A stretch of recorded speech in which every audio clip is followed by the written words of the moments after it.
E aí galera, suave na nave, chique na bigorna, sejam todos bem-vindos para mais um episódio aqui de Varíola Virulenta. Como você está, Thiago? Salve, camarada miojo, salve queridos ouvintes, você que nos acompanha aí em todos os episódios do Varíola que a gente tá lançando.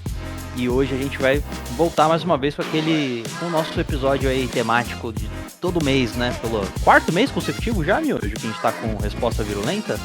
Desde o começo do podcast, exatamente. Caramba, já faz 4 meses? Meu Deus. 4 meses já, a gente tá chegando nos 40 episódios já. Olha só, pra quem não acreditou, tá aqui, estamos firmes e fortes.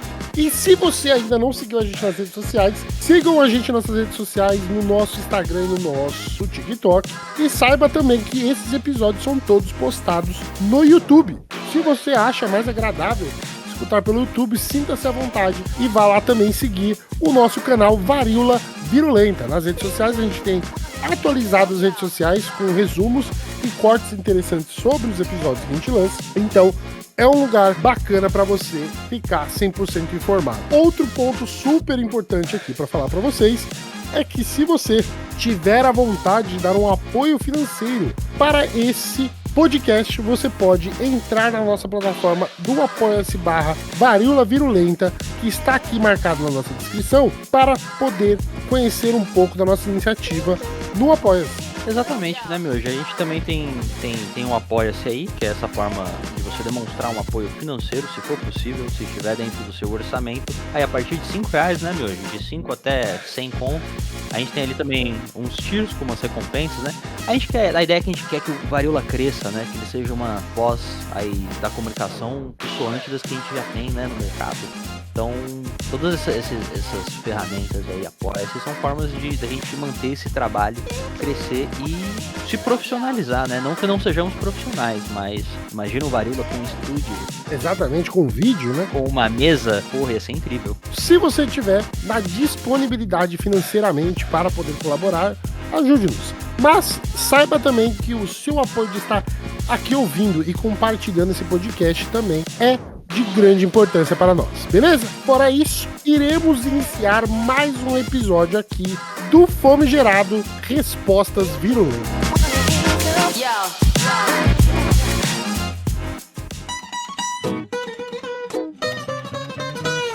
Episódio de hoje: Respostas Virulentas 4.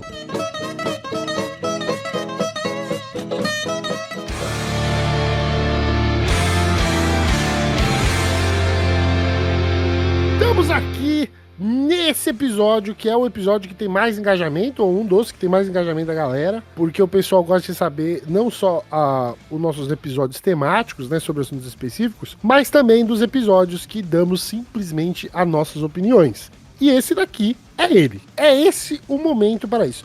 Queremos pedir perdão, né, já para os ouvintes de antemão, porque a gente não abriu as perguntas nas nossas redes sociais. Dessa vez foi falha nossa. Falha minha. Eu assumo aí esse BO. Foi falha minha de não estar comprometido com o gerenciamento das redes sociais, né? Vamos falar a verdade. É um trampo. Quem trabalha com isso gosta, tem algum problema mental. Porque é chato pra caralho mexer com rede social, irmão. Vou falar. E aí essa falha é minha, né? Porque às vezes a gente tem que abrir essa caixa de perguntas aí eu acabo esquecendo. Porque eu tenho um bloqueio. Não vou ficar me justificando não pra vocês. Foda-se, não tá lá, beleza. Mês que vem vai estar. É isso. Então, vamos aqui começar com alguns tópicos que foram selecionados, ao qual a gente não pesquisou muito, né? A gente tem nossas opiniões, né, tiradas do nosso furico, e iremos falar sobre isso. Tema que tá correndo aí, né, teve bastante repercussão. Inclusive, né, a gente vai abrir com um tema que faz um gancho direto com um dos nossos últimos episódios, que é sobre hoje, que já deu um nome, né, a Guerra dos 12 Dias, a Guerra Israel-Irã. Eu não vou chamar isso de ideia de... Não vou. Eu me recuso a chamar de Guerra dos 12 Dias. Eu me recuso. Vamos seguir o bonde, meu. Que foi essa guerra, mano? Que porra foi isso, mano? Cara, eu não sei nem por onde começar, né? Eu acho que quando a gente gravou o episódio... Começa pelo fim. Quando a gente gravou o episódio, a resposta iraniana, a gente falou bastante sobre a resposta iraniana, né, aos ataques de Israel. E muito sobre o que viria desse conflito, né? Porque tava. Sempre que tem um conflito, uma guerra, já sobe a bandeira da Terceira Guerra Mundial, né? Deste conflito de larga escala que tá pra acontecer, em algum momento vai acontecer, e qualquer conflito que rola aí a gente fica nessa ansiedade. Mas os desdobramentos, depois que a gente gravou o episódio, foi quase que de um. Teve os ataques, né? Dos Estados Unidos. Os Estados Unidos entrou na guerra e fez um ataque a 3 usinas iranianas, né? 3 usinas nucleares. Usou aquelas bombas fodidas deles, que acho que é a bomba mais potente não nuclear que eles têm, que é aqueles bunker buster que desce 60 metros, né? Pra pegar ali uma base do Irã, fica na montanha, a base de Fordow. Não é nem a base, né? É a usina nuclear, né? Sim. E depois desse ataque, teve a retaliação iraniana, né? Que atacou uma base dos Estados Unidos no Catar e uma base, acho que no Iraque também, se eu não me engano. E depois disso a gente entrou numa sequência de declarações do Trump, que foi, beleza galera, é isso, cessar fogo, acabou, não vamos se atacar. Teve ali ainda uma última troca, né, de mísseis entre Israel e Irã nesse meio tempo, mas é isso, acabou. E todo mundo, todos os 3 envolvidos declararam vitória, né. Claro que aí nesse eu tenho uma opinião de que quem ganhou este conflito até então foi o Irã. Né? Quem não ganhou, de fato, foi Israel. Israel não ganhou porra nenhuma. É que assim, eu acho que Israel causou estrago, matou pessoas, mas conseguiu trazer os Estados Unidos pra guerra, só que ninguém tá querendo essa guerra. Nem os Estados Unidos, nem o Irã, né? Porque tanto os Estados Unidos avisou que ia atacar a base de Fordow, falou pros caras evacuar, eles tiraram todo o urânio enriquecido de lá, tiraram as pessoas, então atacou uma base vazia, que não destruiu. Depois da retaliação, eles avisaram as bases dos Estados Unidos, né? Falou, tira o pessoal daí que a gente não quer que tenha baixa de pessoa, mas a gente tem que atacar. E foi isso, né? Meio que nem os Estados Unidos quer essa guerra e nem o Irã quer a guerra. Quem quer a guerra é Israel, porque depende disso pra sobrevivência política do governo do Netanyahu. Eu acho que as relações são mais complexas, muito mais complexas. Mas, mano, assim, concordo com você. Quem ganhou... Eu nem sei se a gente pode falar que ganhou, né, mano? Quem saiu por cima dessa guerra foi o Irã. Sim, quem saiu por cima foi o Irã. E aí eu tenho toda a minha teoria do que aconteceu nessa caralho, tá ligado? E assim, primeiro, a minha opinião hoje, né, depois que eu reouvi o episódio que a gente gravou, eu acho que faltou informações importantes ali que eu fui conseguir analisar isso só depois. E vamos lá, rapidão. Vamos a elas. Na verdade, foda-se Israel e foda-se o Irã nessa guerra toda. Eles não foram o epicentro e não eram o motivo de tudo isso acontecer. O motivo de tudo isso acontecer era do Trump, nos Estados Unidos, os Estados Unidos querer enfraquecer as relações dos parceiros comerciais, e são parceiros importantes, da China e da Rússia. Principalmente da China. Sim. Por quê? Porque os Estados Unidos não conseguiu fazer a guerra tarifária contra a China. Ponto. Eles não conseguiram fazer isso. A China simplesmente rebateu e ficou firme na sua posição. Aí você fala assim, nossa, Thiago, você tá viajando, mano. O que tem a ver a China com esse conflito todo? Eles nem se envolveram no bagulho. A grande parada é o seguinte, existe um projeto do Irã, tá? De criar uma rota de comércio que vai interligar o Oriente Médio, a China, pra Europa, praticamente. E isso daí ia evitar usar as rotas marítimas que são controladas principalmente pelos Estados Unidos. Então já começa por aí. Você vai fazer uma guerra num país que vai controlar basicamente toda a rota de comércio terrestre da China para a Europa. Segundo, o Irã, ele é um grande fornecedor de petróleo para a China. Você criar uma guerra no Irã é você prejudicar o comércio com a China, porque você tá limitando o combustível, sabe? Sim, faz todo sentido. Então, eu realmente acredito que no episódio que a gente gravou, eu tô falando que basicamente os Estados Unidos é um estado proxy de Israel. Mas hoje analisando, não, na verdade é o Israel mesmo, que é o estado proxy dos Estados Unidos. Eles foram usados pra gerar esse conflito. E aí o que acontece? Você acha que Israel que foi usada pra gerar esse conflito? Eu acho que Israel foi usado, mano. Foi usado mesmo assim pra fazer. Não, tá fazendo sentido o que você tá falando. Tipo assim, os Estados Unidos alimentou a ideia deles de que tem arma nuclear por baixo dos panos, tá ligado? Eles alimentaram a ideia de Israel, não que Israel não tenha, porque, vamos ser claros aqui, o plano de Israel, na verdade, é controlar toda a região. É ter o monopólio da arma nuclear na região, isso é claro. Não só o monopólio da arma nuclear, mas ele quer também o monopólio dos recursos naturais da região. Também. O que encontraram recentemente no Irã? Encontraram lítio. Caralho, muito hein? lítio. E encontraram também um mineral no Irã, que eu não consigo lembrar o nome desse mineral agora, mas que ele é muito versátil. E ele faz Nióbio. parte daquela lista de... Não é o nióbio. Ele faz a parte daquela lista daqueles de minerais raros. Como que é? Tem um nome específico que eles falam pra isso? Nobres, metais nobres? Não assim? é de metais nobres, mas enfim, é um metal, é um mineral, tá ligado? Que ele pode ser usado tanto pra armamento militar, médico, bateria de carro, eletrônicos, e lá tem tipo 20% da reserva do mundo no Irã. Então existe um interesse nos minerais do Irã, nos recursos naturais do Irã. Então, pro Estados Unidos, essa guerra era produtiva, por quê? Porque se Israel consegue controlar e dominar o Irã, os Estados Unidos ia chegar com a mão gorda, entendeu? Pra pegar tudo.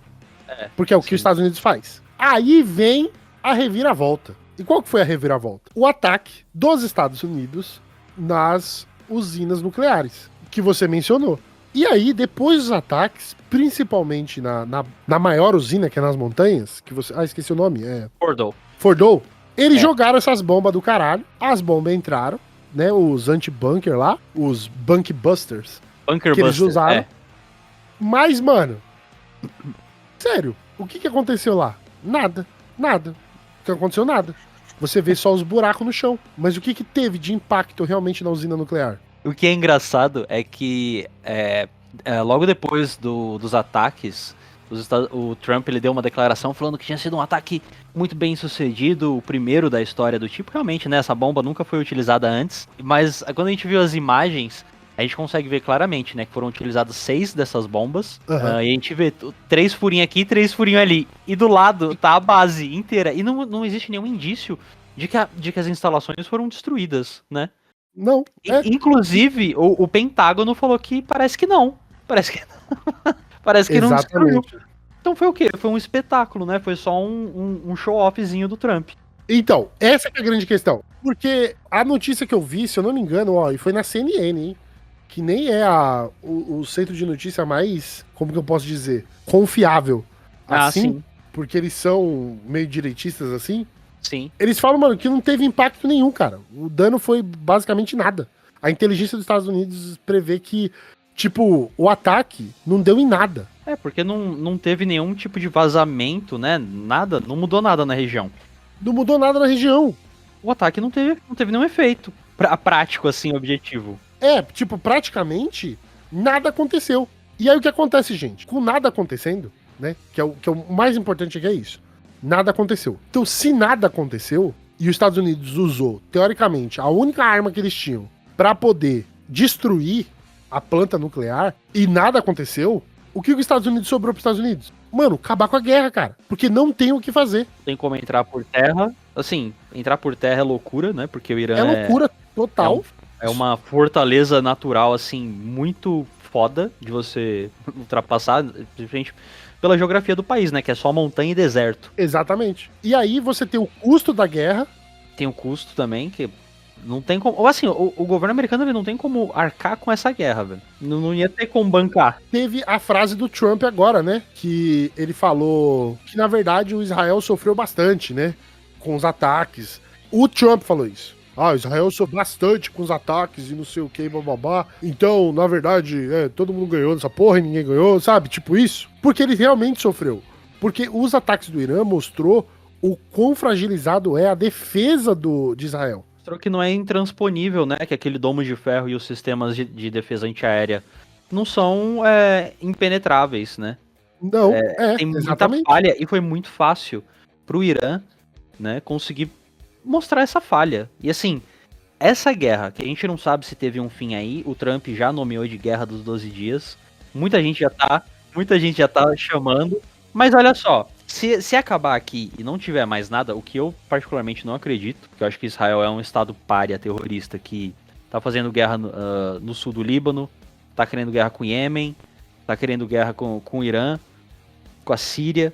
Então assim, eu acho que não acaba aqui, mas o Irã mostrou que Israel não é impenetrável, né? Que eles podem tomar dano E o que a gente viu no arsenal iraniano que foi usado até aqui então, cara, Israel não tanca sozinho uma guerra contra esses países. Todos, pelo menos. Nem fudendo. E outra coisa, aí a gente vai fazer uma ligação aqui, tá? Ano passado teve esse conflito com a Síria, né? Hoje, pra mim, faz sentido do porquê que eles fizeram esse conflito com a Síria. Porque o que eles atacaram na Síria quando eles fizeram o conflito? Você consegue lembrar? Se eu não me engano, foi a embaixada do Irã, não foi não? Não só, mas eles atacaram as bases militares aeronáuticas. Por quê? Tá. Porque quando você destrói as bases da Síria, eles têm um espaço aéreo livre pra atacar o Irã. Eles têm o controle do espaço aéreo. Isso a gente viu, né? Cobertura extensa sobre esse assunto, né? Sobre mísseis e onde tá caindo, onde tá vindo. Mas a gente viu que a Jordânia, parte do Iraque e a Síria estavam liberando espaço aéreo para Israel fazer interceptação de míssil. O Iraque foi desestabilizado pelos Estados Unidos. A Síria também teve um governo, né? Derrubaram o Bashar al-Assad, colocaram um cara que tava na lista de terrorista do Estado Islâmico. E esse cara é o presidente, líder, sei lá o que, da Síria agora, né? Então é mais um estado que tá do lado dos Estados Unidos. E a Jordânia também, né? Então, tudo que o Israel fez foi planejado pra atacar o Irã. Mas, novamente, eu não acho que ele fez isso sozinho. Isso era um projeto estadunidense pra, tipo, enfraquecer a região. Porque você enfraquecer na região, você tem controle da região e você começa a ter controle das rotas de comércio, rota de mercadoria, você consegue ter controle de tudo. O problema é que os Estados Unidos viu que é da bosta, que eles não têm apoio popular, dinheiro disponível e tropas disponíveis para poder fazer um ataque de verdade ao Irã. E quando eles viram que Israel ia se fuder, aí eles, tipo, mano, acaba com essa porra aí, tá ligado? Para com essa merda. Vamos voltar pra diplomacia. Porque se vocês entrarem nessa guerra, vocês vão entrar sozinho. É tipo isso. E aí, Israel caiu a ficha, mano, se a gente entrar sozinho, a gente meio que tá fudido, tá ligado? Então é melhor a gente fazer o que... Embora eles tenham furado, né? Israel furou. E furou do jeito que eu falei que é furado nos nossos grupos de conversa aqui, gente. Porque eles iam meter o louco falar que o Irã atacou primeiro e o Irã não tinha atacado. Israel foi lá e atacou. Já quando, teoricamente, já tava no cessar-fogo lá que o Trump tinha falado. Que deixou ele puto, né? Então, exatamente, que deixou ele puto. Por quê? Porque Israel não queria sair da guerra. Mas não tem como Israel levar essa guerra adiante sem o financiamento dos Estados Unidos. Qual foi o argumento da guerra? Acabar com o programa nuclear iraniano. Então, que não fizeram. Os ataques, não fizeram. Não conseguiram destruir, danificaram bases em outros lugares, tá? Não foi só um ataque dele, foram diversos, danificaram algumas bases, mas não acabaram com o programa nuclear iraniano. E, como resposta disso, o Irã saiu dos tratados que ele participava, dos acordos de não proliferação de arma nuclear. Porque, porra, tava dentro do acordo, tava seguindo, tinha inspeção. Todo mundo concordava que o país não tinha não tava fazendo a porra da arma. Aí vão lá e atacam o país porque acham que ele tá fazendo. Qual que é a resposta natural dele depois disso? É fazer de fato a porra da arma agora, velho. Porque isso vai representar mais uma ferramenta de dissuasão pra esse tipo de conflito, né? Pra que não aconteça. E acho que, assim, como resultado, eu acho que só avança o programa nuclear iraniano. Não sei o que você pensa sobre isso. Eu acho que é isso mesmo, tá ligado? Porque agora eles têm todos os motivos pra poder fazer o bagulho, porque quem tem arma nuclear não é atacado. É tipo isso. Só o Irã, né, que atacou o Israel, mesmo sabendo que eles têm arma nuclear, e foda-se. E outra, só agora realmente pra encerrar esse assunto, não houve comemoração de vitória nem dos Estados Unidos, porque todo mundo sabe que foi um fracasso. Não houve comemoração de vitória em Israel, porque Tel Aviv tá um bagaço e tá todo mundo puto com o governo israelense, mas teve realmente comemoração de vitória no Irã. O povo foi pra rua comemorar, né, o fim nesse momento, porque realmente é uma vitória do Irã. E olha só, o Irã não tem bomba nuclear, mas para ter uma vitória contra a maior potência militar do planeta e contra Israel, que tem ambos arma nuclear, caralho, Acho que é. Que ensinamento foda que a gente teve com esse conflito. E detalhe, esse conflito acaba com o Irã também atacando uma base dos Estados Unidos, no Catar. Acaba com o ataque do Irã. Então a gente não pode esquecer de tudo isso, não. Eu não sei exatamente o que estava planejado na cabeça de cada um deles aqui. Foi um bagulho absolutamente estranho. Todo esse conflito foi estranho pra caralho, mas a gente sabe quem são os derrotados, né? Como sempre. Vamos pro próximo tópico.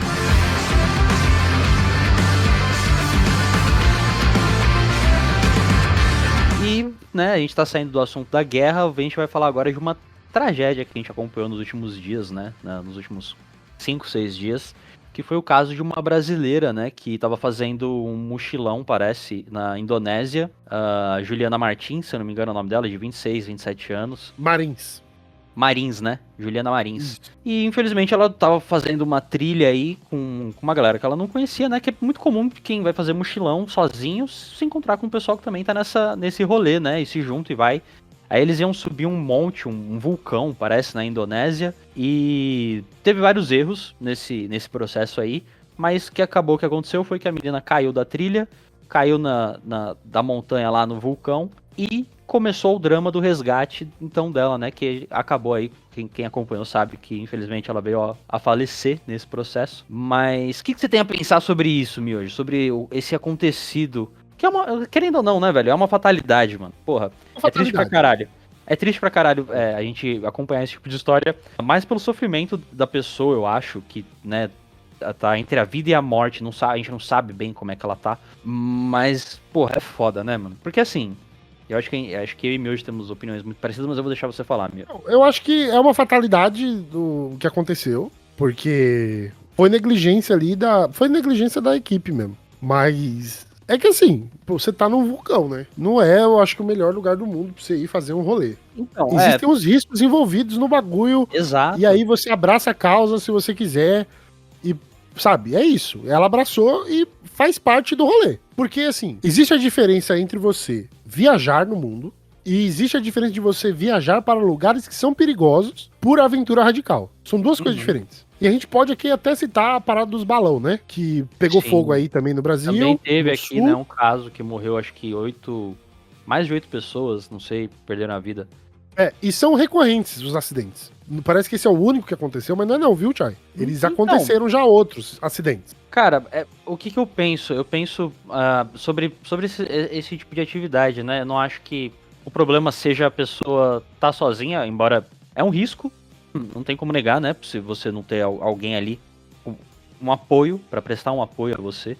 Que foi o que aconteceu, acho que com o caso da Juliana, porque parece que ela foi meio que, ela tava cansada na trilha, o pessoal seguiu, continuou subindo a montanha, e até o guia deixou ela pra trás, né? E aí na hora dela seguir o grupo, ela não encontrou a trilha certa, porque, porra, ela não é da Indonésia, ela nunca foi naquele lugar, e aí acabou caindo num vão da montanha, né? Numa região que é extremamente arenosa, né? Que parece que é cascalho, não tem como você ter apoio, né, pra escalar. Você só escorrega e é isso, você tem que não se mexer pra não cair mais.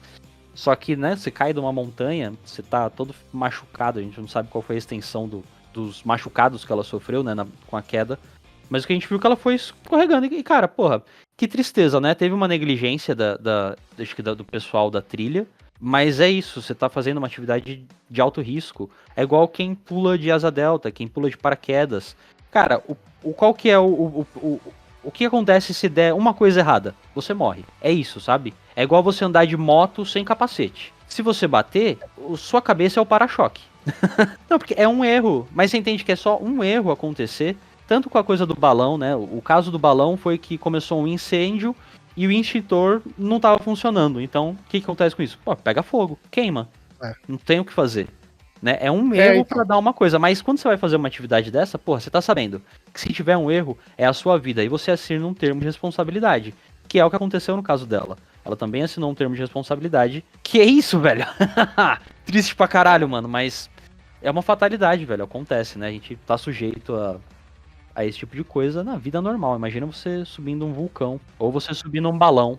É triste pra família, tal. O pessoal fala assim, foi negligência do país, né? Do resgate, não sei o que lá. Mano, na real eles estão cagando. Porque eles estão cagando até pro próprio cidadão, mano. A gente discutiu isso, né? Eu vi uma frase falando, porque se fosse alguém de lá, eles já teriam resgatado. Eu acho que não, mano. Eu acho que ele teria morrido do mesmo jeito. Na verdade, ninguém nem ia ficar sabendo que o cara morreu. Iam falar assim, ia ser só desaparecido, velho. Porque deve acontecer, tá? Assim como acontece aqui no Brasil. Eu já fui fazer trilha em Paranapiacaba e tinha gente morta na trilha, por exemplo. A gente tinha histórias de pessoas que tinham morrido ali. E, cara, acontece. é da aventura, né? Faz parte. É triste, é foda. Mas eu acho que é isso, né, mano?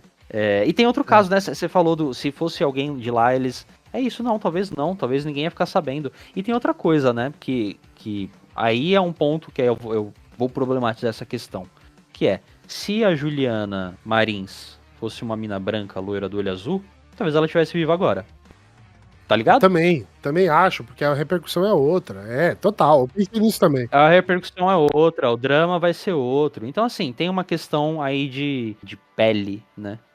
De melanina. Tem uma questão de melanina aí, sim, envolvido. Porque se fosse uma europeia ou uma estadunidense... Não, a gente já teve casos assim, não sei se foi na Indonésia, mas acho que na Filipinas teve um caso de uns meninos que ficaram presos numa caverna submersa, né? E aí foi toda uma repercussão, Elon Musk, não, eu vou fazer um mini submarino pra ir lá buscar eles, e todo mundo, quando tava naquele hype ainda do Elon Musk, homem de Salvador do mundo, né? Naquele momento que a gente comparava ele com Tony Stark, não, ele vai fazer um submarino que vai pegar os moleques. Não conseguiu, só atrapalhou, né? Como sempre, né? O Elon Musk, ele tá aqui pra atrapalhar. Mas, gente, desculpa, né? É uma fatalidade, mas faz parte do negócio. É triste falar isso, mas é verdade. Tipo, sabe, parece que não tem uma regulamentação, não tem um posto de segurança. Pra mim, mano, ó, desculpa, gente. É o pessoal que vai pro Everest. O pessoal que vai pro Everest morre e fica lá. Bem-vindo à natureza, irmão. Desculpa. Ai, Thiago, que crueldade sua. Não é, ó. Porra, você tá num vulcão, mano. Você tá fazendo trilha no vulcão, mano. Por que você tá num vulcão? A gente tem que ser adulto, a gente tem que entender que, velho, tem atividade de risco. E o risco é a sua vida. E se você morrer, triste, que merda. Mas, isso é totalmente diferente, gente, de você viajar o mundo. Ir pra país, ir pra cidade, você ir, tipo... Isso é totalmente diferente. Isso é totalmente diferente de você, mulher, né? Porque tem esse caso também, né? De ela ser uma mulher, tá sozinha, tá viajando, tal, não sei o que lá. O problema nunca foi a viagem dela. O problema foi o local aonde ela foi fazer a viagem. Ela podia estar aqui no Brasil visitando algum lugar que é perigoso. Podia estar em qualquer lugar do mundo, velho. Se você vai num lugar que é perigoso, que pode cair uma pedra na tua cabeça e tu morrer, mano, tá do que você foi. É a atividade que você foi fazer, a aventura, né? Esse é o risco que se corre. Infelizmente, mas nem toda atividade tem como ser 100% garantida. Porra, você tá indo na beira de um vulcão. Não tem como ter regulamentação ali, ter fiscalização. A única viagem radical que eu realmente recomendo é submarino pra bilionário. Aí pode ir à vontade. Eu acho que pode ir. Essa é a melhor de todas. Eu fiquei triste que fecharam a empresa lá do Ocean Gate. Ocean Gate. Tinha que estar aberto ali, que era mesmo. Era o portão do oceano mesmo. Pra Satanás, pro colo do denhoso. Não, isso aí inclusive, a gente aqui no Varíola incentiva, se você tem muito dinheiro, vai fazer esse tipo de atividade. Vá na boca de um vulcão, vai rodeio, ficar lá no meio da arena com os boi sofrendo. Eu acho que se você é bilionário, você tem que fazer pular de paraquedas sem paraquedas. A sua vida é um lixo, você tem que ser radical. Eu apoio, eu acho que tem que... Agora, pra você, ser humano normal, não faça. Não faz, velho. Você vai morrer, sua mãe vai ficar triste, não vale a pena. É tipo isso mesmo, cara. Desculpa. Mas é isso. Próximo assunto.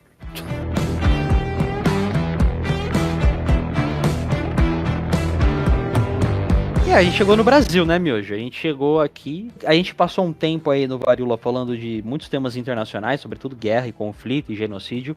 E quando a gente falou de Brasil recentemente, a gente falou do julgamento do Bolsonaro, né, dos acusados do 8 de janeiro. Mas tem coisa acontecendo aqui no nosso país, né? Tiveram aí, a gente teve... A gente aqui não tem notícia positiva que a gente comemora enquanto classe trabalhadora, né? A gente tem por pouco tempo... E logo vem o Congresso e mostra para que eles foram eleitos, não é mesmo? Que foi o caso do aumento da conta de luz, né? Tivemos um aumento aí, né, que tinha subido pro presidente Lula e ele tinha feito veto lá, ele tinha barrado esse projeto em vários pontos. Acho que eram 22 pontos e eles vetaram quase tudo do projeto do governo. Era um projeto de energia eólica, não era? Então, o que acontece é meio que assim. Basicamente, o que os caras fizeram foi subsidiar, eu acho que, os investimentos pelo governo, né? Teoricamente. Mas, sim, em vez de fazer isso, não pelo governo, pela conta de luz. Então o que que acontece? Tipo, eles vão ter que construir esses energia eólica e tal, não sei o que lá, mas quem vai pagar a conta é a gente, entendeu? Porque assim, tipo, eles estão projetando aí um reajuste de quase 3% da conta de luz, aqui esse ano já, tá? Esse ano vai subir essa conta, que é um absurdo, tá ligado? Por causa de investimento que os caras vão fazer pra energia limpa. Pra você ter uma ideia, no sul, a média de que vai subir a conta é 7%. Porque já não. Já tava fácil, eu acho. A vida do brasileiro ela tava muito fácil. Eu acho que às vezes o Congresso ele pensa com essa cabeça de que tem que deixar um pouco mais difícil, né? Por que não aumentar a sua conta de luz? E o que rolou aí foi que tiveram vários daqueles chamados jabutis, né? Que foram incluídos nesse projeto de eólica em alto mar, né? Que é basicamente você... eu não sei se é um barco, se é uma embarcação, se é uma estrutura, mas como no mar os ventos são mais fortes, você constrói lá essas centrais elétricas para poder gerar energia, né? E aí os caras encheram esse projeto de jabuti com um monte de regulamentação, de condição para a existência desse projeto, né? Como, por exemplo, você ter que... Tem um desses que é você ser obrigado a comprar um pacote mínimo de energia, mesmo que a cidade não tenha necessidade, sabe? Né? E você usar essas pequenas empresas de geração de energia, eu acho, em vez de você ter algo mais sustentável, né? E para quem que vai essa conta? Vai pro nosso bolso, né? É a gente que vai pagar isso aí. E o mais engraçado é quem fez os votos, né? Porque você vê que a extrema-direita aí, ó, Nicolas Ferreira... Marco Feliciano, essa galera toda em peso. Uhum. Você falou Marco Feliciano, nem lembro o nome dele. Eu ia chamar ele o namorado do Frota. Mas... O namorado do Frota. Tipo, essa galera tudo aí a favor, ó, de você trabalhador, seu trouxa. Vai lá e paga mais, entendeu? A gente vai pagar mais em detrimento de novo, né? Uma pequena minoria que quer enriquecer com isso. E detalhe, né, tinha uma medida provisória, né, que vai alterar, né, como que funciona aquela parada da tarifa social. Mas isso, teoricamente, não vai afetar os reajustes, tá ligado? Tá por fora disso. Porque tem isso, né, quando você consome muito pouco lá, um limite pouco de energia, você nem paga energia, né? E aí, até um consumo X, você tem a tarifa básica, sabe? Mas o problema, mano, é que a nossa energia, ela não é feita pra gente, né? Ela é feita pras empresas rodarem. Essa que é a grande questão. É a mesma parada da água, mano. A parada da água é um problema por quê? Porque a água, ela é pra empresa. As empresas que poluem tudo. O consumo humano, ele é sempre a menor porcentagem, né, disso aí. E aí, ó, pra você ter uma ideia falando sobre esse consumo humano aí, da porcentagem, a gente fez um episódio falando sobre essas big techs, né, que quer vir pra cá.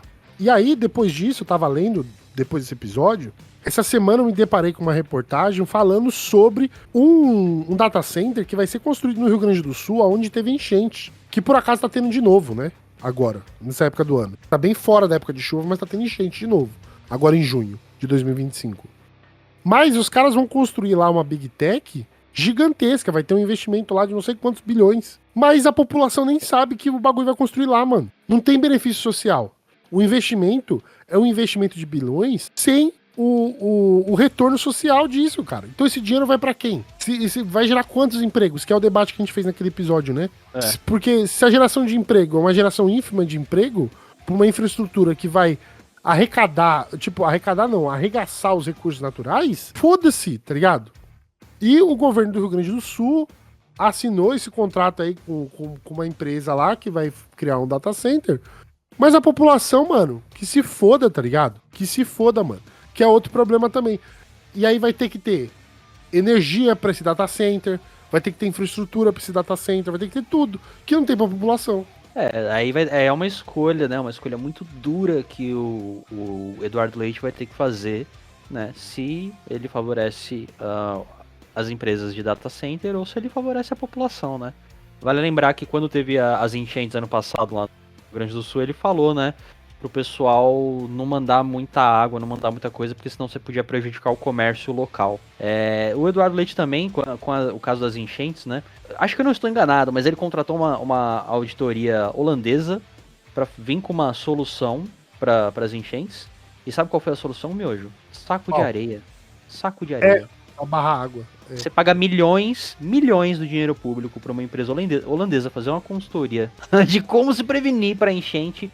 E os caras falam, saco de areia. Vai fazer barricada com saco de areia aí pra água não passar. É foda, né, velho? Foda. Ó, pra você ter uma ideia, aqui eu tô no site Repórter Brasil, falando, ó, são 3 bilhões de investimento inicial, que pode chegar a um total de 500 bi. Mas, mano... Pode chegar, né? Não, mas assim... Mas a gente não sabe o que é esse investimento. A gente não sabe. Não é claro. O que é esse investimento? Esses 3 a 500, você vai fazer o quê com esse dinheiro, entendeu? Então, esse aumento da energia aí, esse assunto polêmico, tá altamente relacionado à canalice, né, dos governos e tal, porque esses dados aí de aumento veio da Taimos Energia, né, que colocou que a tarifa pode subir 2,64, né, no Brasil. No Brasil no geral. Em algumas regiões vão ser mais, em algumas regiões vão ser menos. Essa é a projeção, sabe, de aumento de energia. É um bagulho que acontece, gente, e assim, quem paga é o usuário, mano.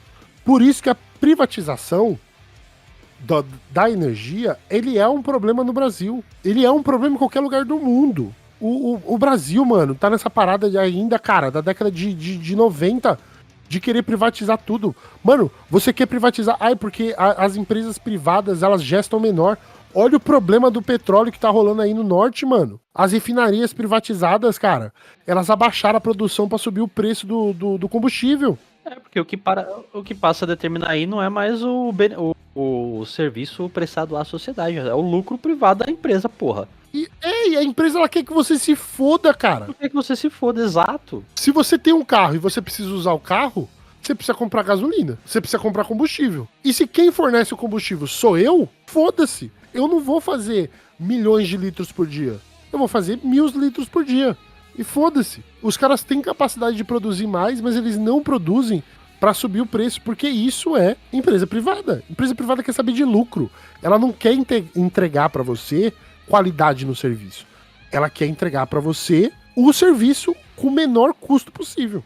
A energia é a mesma coisa. Ela só vai entregar algo bom pra empresa. É o grande mito da competitividade, né? Do livre mercado.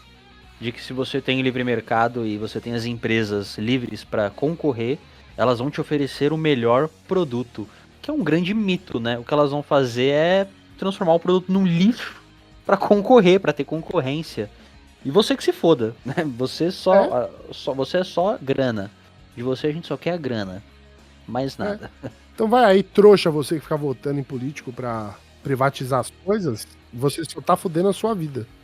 E esses dois assuntos que a gente esse que a gente falou agora, né, do aumento na conta de luz. Quem apoiou a eleição do presidente da Câmara foi o PT, né? Foi o Lula, que é o Hugo Motta.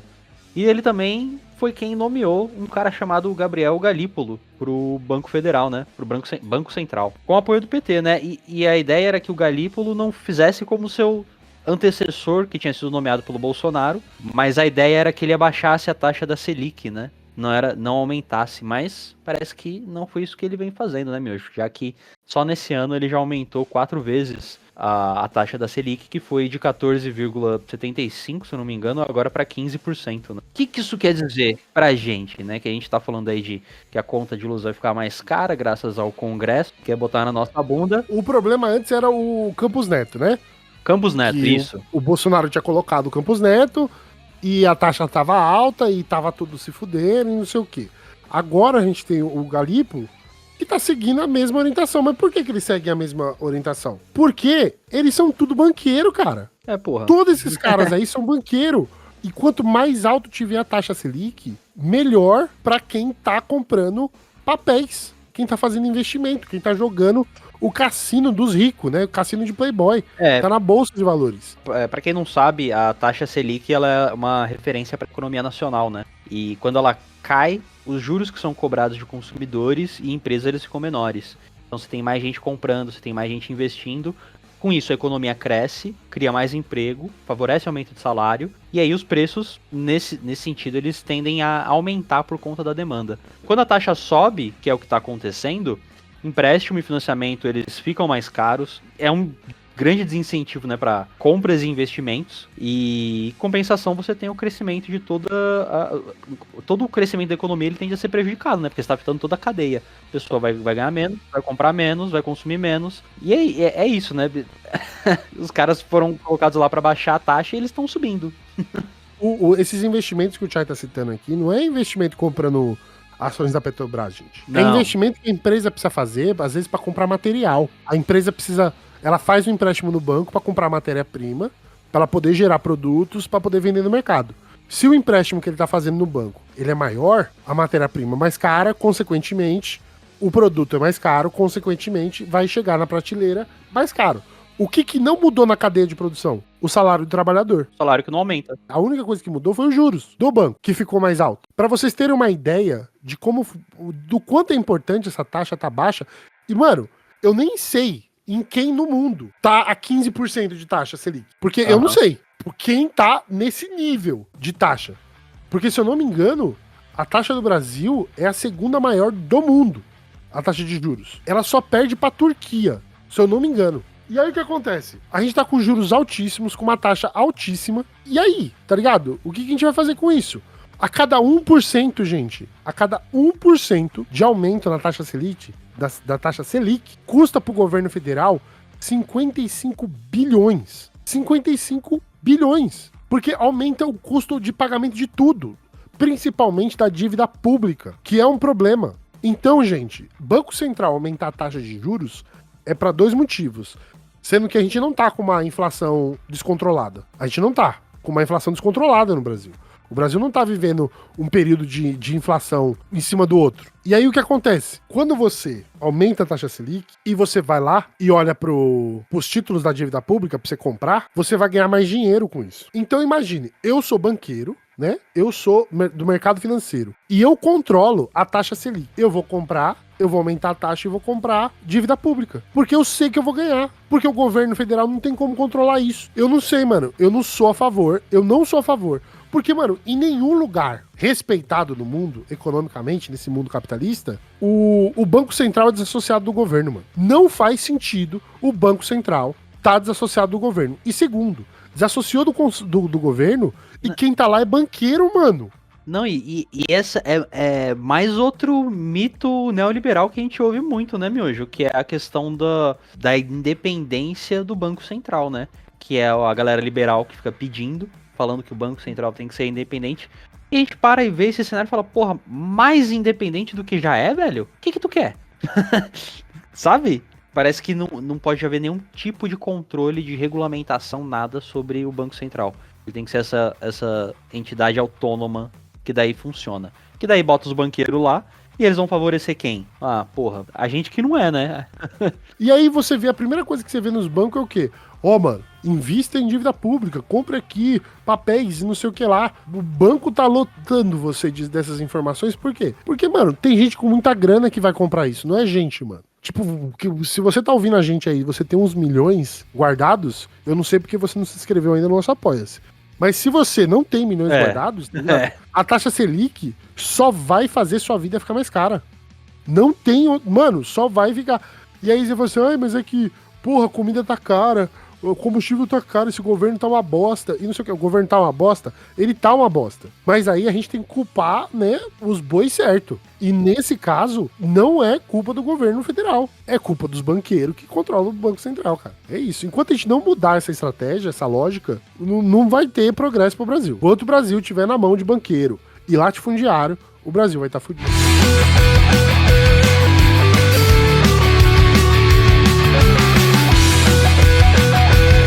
E vamos pro nosso último tema, então, do dia, Miojo. Que é um tema mais breve, mais leve, mais divertido, que é a liberdade de expressão, né? A gente viu que o dito humorista Léo Lins foi condenado a 8 anos aí por uma série de apresentações que ele fez. Diz ele, muitos ditos comediantes aí brasileiros, que é tudo piada, nada passa de humor pra fazer você sorrir. Mas na verdade ele talvez estivesse cometendo alguns crimes, né, em cima do palco, incitando ódio contra algumas minorias, coisa do tipo, e preconceito também, principalmente com com quem é PCD, né? E aí veio a condenação dele, né? 8 anos aí. E qual foi a resposta dele, meu? Você que me falou disso hoje mais cedo, eu não dei, mas qual foi a resposta de Léo Lins à sua condenação? Ele fez um show aí, né? Usando ele fez um show agora, usando a condenação como mídia pra ele, tá ligado? E é muito do que a gente falou no episódio da Virgínia, no outro Resposta Virulenta, né? Com o lance da Virgínia usar o momento da CPI pra fazer uma plataforma de marketing, né? Ele fez exatamente a mesma coisa com a condenação dele, né? Transformou numa plataforma pra vender show. Então, aí ele lotou lá o show dele, né? Eu nem vou falar o show, quero que ele se foda. Não vou dar mídia também pra esse arrombado filho da puta do caralho. Mas ele é um cara que... mano, puta, aqui tem tanto debate, mano. Ó, primeiro, se você acha que o Léo Lins tá certo, esse daqui não é o meio de comunicação que você quer ficar, não, irmão. Porque eu quero que você vá tomar no meio do seu cu. Já vou começar por aqui as minhas críticas. Não, talvez seja. Continua com a gente que talvez você mude. Mude de ideia. Agora, se você só tá aqui pra não mudar de ideia e acha que ele tá certo ainda... Continua também, que é engajamento. A gente não liga pra isso, não. Mas, o que acontece? A grande parada é que ele vê nessa parada aí de liberdade de expressão. Mano, liberdade de expressão de cu é rolo, tá ligado? Não tem essa parada de liberdade de expressão irrestrita, mano. Isso nunca existiu e nunca vai existir. Ó, diz aí, o Monark tá nos Estados Unidos e tá aprendendo lá, né? O que eu conheço por vivência, ele tá aprendendo agora. De que não tem essa parada de liberdade de expressão. Liberdade de expressão é um bagulho pra quem quer causar atrocidades. É isso. É só essas pessoas que estão rogando liberdade de expressão. Pessoas que não estão normais, elas não estão nessa luta desenfreada de liberdade de expressão. Porque a gente sabe que tem limite, né? Porra, tá todo mundo cagando pra isso e todo mundo sabe o cu que tem, velho. Tá ligado? Todo mundo sabe o limite. Todo mundo, acho que qualquer pessoa normal, menos os comediantes brasileiros, não todos, mas a grande maioria, parece que todo mundo sabe qual que é o limite do humor, velho. Tá ligado? Parece que essa não é uma questão. Porque todo mundo sabe qual que é o limite do humor. E você não vai até ele, porque quando você passa, você vai entrar no território da ofensa. E a resposta pode ser um tiro na tua cara. É igual o caso da Juliana. Você vai andar na beira do vulcão, pode ser que você escorregue e caia lá dentro. É um risco. É a mesma coisa com o humor, né? Com o limite do humor. Você quer passar do limite do humor? Você vai ter uma resposta. Você tá pronto pra essa resposta? Não, mas é que essa que é a parada, mano. Eu nem acho que é uma parada numa discussão de humor, mano. Não é humor, cara. Não é. É só racismo. É só racismo, preconceito. É isso, mano. Inclusive, a liberdade de expressão nas últimas décadas, ela é bandeira da extrema-direita. Sempre foi. Falar em liberdade de expressão tá muito associado ao discurso de extrema-direita. Eles que estão falando isso, porque são, assim, eles que são, pela lei, né, você não pode andar com uma suástica, você não pode fazer, apologia ao nazismo abertamente. Então, para eles a liberdade de expressão funciona porque é isso. Então, porque assim, a grande parada, mano, é que assim, ele simplesmente... Ele cometeu um crime já prescrito na lei. Acabou a discussão. Aí agora, mano... Aí eu vi, mano, o pessoal lá do Cacete Planeta. O Cacete Planeta não tem nem moral pra falar, mano. Eles só faziam piada machista. Eles só faziam piada racista no... É a mesma coisa, mano. Pra mim, é a mesma coisa do Renato Aragão vir falar sobre isso. Qual que é a tua moral pra falar disso, velho? Os Trapalhões, cara, o que tinha de piada xenofóbica e racista... Pra caralho. De longe. Aí o pessoal vem falar assim, mas aquilo era uma escola. Mano, a escola é meu pau. O de resto, mano, é só racismo, cara. Não dá, mano. E aí você vem, beleza. Aí você fala assim, mas temos que entender que era a sua época. Beleza, vamos lá relativizar o problema por causa da época que ele vivia. Começo da década de 80, década de 90, os Trapalhões era isso e teve que mudar o discurso durante os anos. Porque não vendia mais o racismo declarado, né? Hoje, ele não tem desculpa, o Léo Lins, pra fazer esse tipo de piada. Porque não é mais ao seu tempo. Isso não é mais aceitado socialmente hoje. Não é. Já foi superado. Isso já é assunto do passado, mano. E eu quero que ele se foda mesmo. É porque esse filho da puta, ele não vai pegar cadeia. Ele não vai porque ele é réu primário, mano. Não vai, Ele não vai pegar cadeia. E aí, ó, fez um show ganhando em cima de toda a repercussão, ele ganhou mídia com essa merda. E aí você tem 720 racistas que foram assistir o Léo Lins. Aí você assim, Thiago, mas é demais, né, mano? Porra, eu fui assistir racista. Você quer que eu fale o quê? Não é aquela história, né? Você anda com nazi, você faz amizade com o nazi, você come na casa do nazi e você não é nazi? É. Não consigo entender a referência, tá ligado? Então, mano, se você foi assistir o Léo Lins, mano, racista. É racismo. Porque você não foi assistir o Léo Lins por causa do show do Léo Lins. 720 pessoas foram no teatro assistir o Léo Lins porque eles apoiam o racismo do Léo Lins. É isso. Não é outra coisa. Não tem outra explicação pra mim, cara. Eu não consigo ver, eu não consigo relativizar essa questão. Não consigo. O que eu acho que é foda nessa história toda, eu particularmente detesto isso, que é esse comportamento de clube do bolinha. Que é, atacou, um de nós errou, aí tá sendo atacado, então todos saem em defesa dele. Sempre que tem esse assunto de condenação contra algum humorista, o Gentili, que sempre é figuras de extrema direita, tá? A gente vê raramente acontecer com alguém de esquerda. Quando acontece, normalmente a esquerda ganha porque nós tá com a razão. A gente vê essa galera, todos eles saem em defesa, né? A gente vê tudo que é comediante, que nem é mais relevante, que nem o pessoal do Cacete Planeta, que acho que foi no programa do Vilela lá, no Inteligência Limitada. E todo mundo sai na mais absoluta defesa da pessoa, porque o humor, a comédia, veja, ele está fazendo um espetáculo artístico. E assim, na boa, velho, eu acho que é por isso que eu acho tão justificado o ódio ao comediante no Brasil, cara.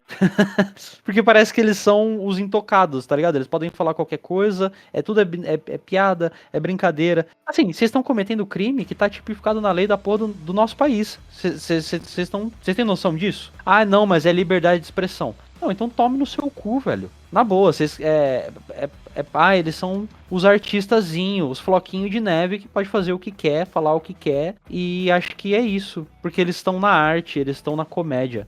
Ah, meu irmão, tem que acabar o comediante nesse país, tá? Porque tem que acabar a comédia. Não, o stand-up e a comédia assim tinha que acabar, velho. Puta que pariu. Não, é porque o bagulho é bizarro. Eu não sou contra o humor, adoro piada, mas porra, velho, não existe, graça, não tem, mano, isso daí não é piada inteligente. Já não é piada inteligente. Não existe inteligência. É o humor de quinta série. É uma parada que eu já falei, que existe uma coisa de você pegar, por exemplo, o Alto da Barca do Inferno, e você vê que é uma peça cômica, crítica ao seu tempo, crítica aos clérigos, crítico aquela situação estereótipa deles, de uma vida de riqueza, de que as pessoas eram santas e não sei o que lá, e Alto do Barca do Inferno tá fazendo o quê? Um escárnio de uma realidade, certo? Uhum. Isso é uma forma crítica da realidade. Agora, você fazer piada racista, você fazer piada com pessoas que têm síndrome de Down, você fazer piada sobre incesto, qual que é a crítica? Qual é a mensagem que ele quer passar? Que eu até hoje não entendi. A mensagem que o Léo Lins quer passar fazendo uma piada de incesto. Né? Não sei. Aonde tá a graça do incesto aí? Não sei, eu não entendi. Mas aí, será que talvez seja eu, né? Talvez o problema seja eu, que talvez tenha alguma dificuldade de compreender. Eu acho que esses caras, eles se prendem muito também a uma ideia de humor negro, né? Que é esse humor proibidão, vamos chamar. Que na verdade, velho, é engraçado quando você é adolescente, quando você é criança, tá na quinta série. Exatamente por isso, velho. Porque você é uma criança e você ri de qualquer merda, tá ligado? Não é a mesma coisa você achar engraçado a parada depois que você virou adulto, depois que você sabe que você tem responsabilidade e que você não tá num parquinho de colégio fazendo piada com seus coleguinha, tá ligado? Que toda semana tá indo pra diretoria e é burro pra caralho. Você tá num mundo de gente grande, velho, é outra coisa. E é sempre essa... Ah, velho, eu odeio esses malucos, mano, na moral.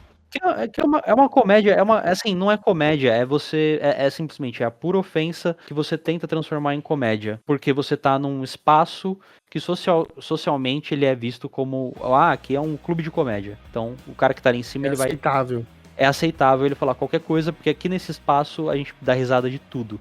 Não, né, não é assim que uma sociedade civilizada funciona com leis. E é isso, tomou no cu. Mais deles tem que tomar no cu. Todos eles, eu quero que todo dia, se tivesse um comediante sendo processado nesse país, eu ia ficar mais feliz. Essas bosta, com certeza. Com certeza. Beleza? E é por isso, vamos encerrando por aqui o nosso episódio de Respostas Virulentas. Se você aguentou nossa conversa até agora, muito obrigado. Espero que você compartilhe esse conteúdo com outras pessoas, outros membros possam conhecer o nosso conteúdo. E lembre-se também que nós temos ali as nossas redes sociais e o nosso Apoia-se para você poder compartilhar esse conteúdo e também, se quiser, dar um apoio para esse projeto, beleza? Quero agradecer novamente a presença de todos e eu vou me despedindo de vocês com um abraço, um cheiro, um beijo e até a próxima. Tchau, tchau. Até a próxima, meus amigos. Nos vemos na próxima. Falou!